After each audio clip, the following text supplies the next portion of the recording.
For administration, may I call on Police Colonel Julius Ordonio.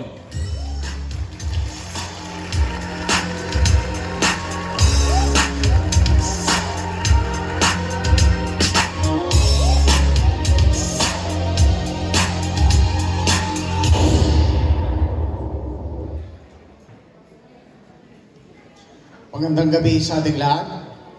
Assalamualaikum warahmatullahi wabarakatuh.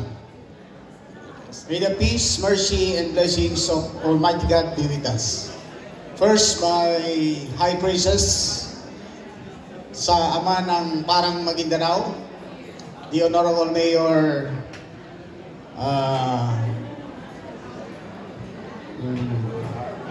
Kahar Ibay, Sir. Sa ating Vice Mayor, Honorable Adnan Birwan, at saka members ng kaniyang sangguniang bayan,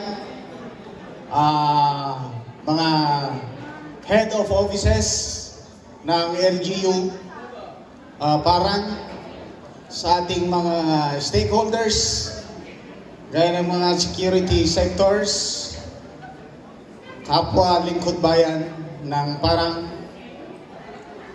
distinguished guests, magandang gabi sa ating lahat.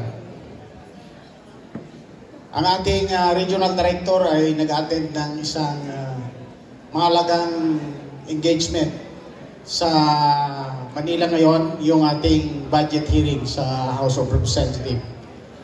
And so, I was sent to represent him, at ito po ang kanyang message para sa ating gabi ng parangal ng Parang sa okasyong ito.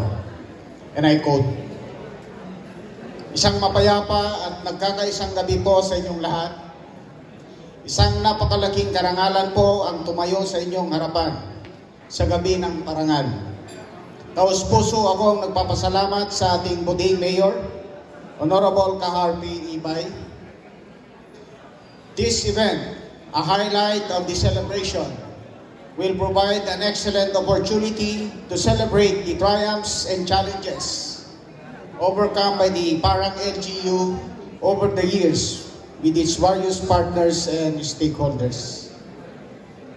Ang tema ng ating pagdiriwang ng ika-77th anibersaryo, ibayong pagunlad, bunga ng matatag na pamamahala na may paninindigan at malasakit sa nagkakaisang Paranggenyos sa bayan ng Parang, Maguindanao del Norte, ay sumasalamin sa tunay na kahulugan ng pagunlad, nakabatay sa matatag na pamumuno, matibay na paninindigan at malalim na malasakit sa ating komunidad. I have witnessed firsthand the incredible potential of Paranggenyos. The challenges we face are many, but so too are the opportunities to grow and thrive. Our journey towards progress is not a solitary one. It is a shared responsibility that requires the active participation and commitment of each one of us. Together, we can surmount any obstacle and achieve even greater heights for our beloved Parang. Let us take this moment to not only celebrate our past successes, but also to recommit ourselves to the work that lies ahead.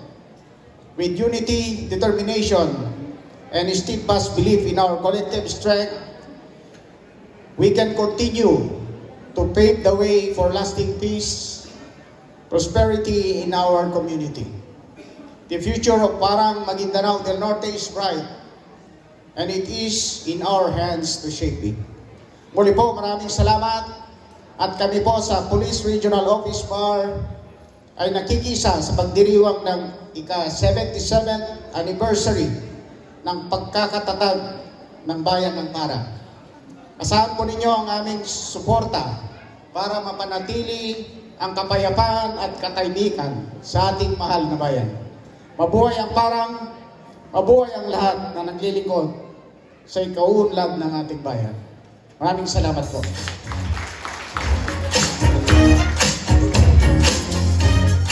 Thank you very much, Deputy Regional Director for Administration, Police Colonel Julius Ordonio from the Police Regional Office, Bangsamoro Autonomous Region. Let's give